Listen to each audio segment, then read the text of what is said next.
So thankfully, Scott Foster not reffing Lions Chiefs opening night, so we can avoid that. But I think one fun question to enter into that game is a little trivia. So who is the most profitable quarterback against a spread in week one over the last 20 years?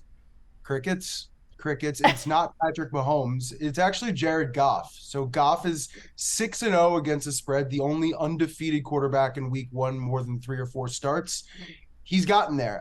He's 4-2. He's 0-2 straight up with the Lions, but he has covered both of those games. Honestly, I think the interesting play with this open nighter is +7. It's actually disappearing from the market as we sit here, as you're kind of getting down to 6.5. But I think getting that 7 in that game, a little backdoor action, is possible. The one note you also kind of have to know here is Mahomes, 13-3 straight up, only 9-7 against the spread in September in his career, 5-0 straight up, 4-1 ATS in openers. So tends to get it done, but that number is a little aggressive.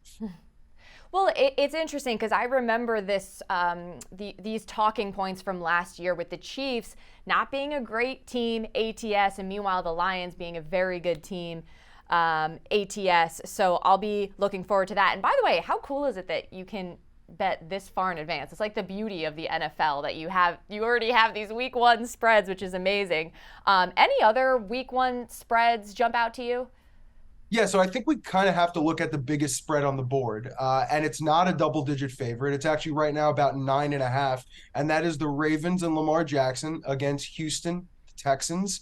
And I think the one note that's interesting, and we kind of talked about this last year, John Harbaugh and preparation tends to work together. So he is 11-4 against the spread in week ones, and with 10 plus days rest, he is 24-8 straight up. 18-12-2 against the spread. He is the best quarterback, the best coach in our database in week ones. He just does a great job with prep. And this 9.5, you might look at it initially and be like, that's a little high, but I think under 10 probably is the safe play there. I think they come out fast, and I think they store a ton of points on this Houston defense. So I think Baltimore right now is the right side, but hey, we got like 6 months. We'll figure it out. That's true, but I do think that Harbaugh and Lamar Jackson are gonna want to hush up the haters real quick after this crazy offseason and just kind of show like, hey, we're back, we're whole, and we're gonna be just fine. And speaking of crazy off seasons, the Jets, Aaron Rodgers, they're headlining a lot of these matchups that we've seen. But the talk has kind of been how this is a tough start for the Jets. Yeah, so they didn't give Aaron Rodgers any presents. They didn't do him any favors. So in the first 6 weeks of the year, their first 6 games, they face top 4 scoring teams, and it's not going to be good. It's Buffalo, it's Dallas, it's Kansas City, it's Philly.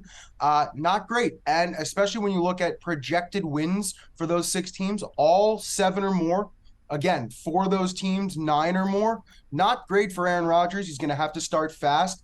Here's one interesting note. So in 119 home starts at Lambeau Field for Aaron Rodgers in Green Bay, he was only a home underdog 8 times. He was 6-1-1 against the spread in those games.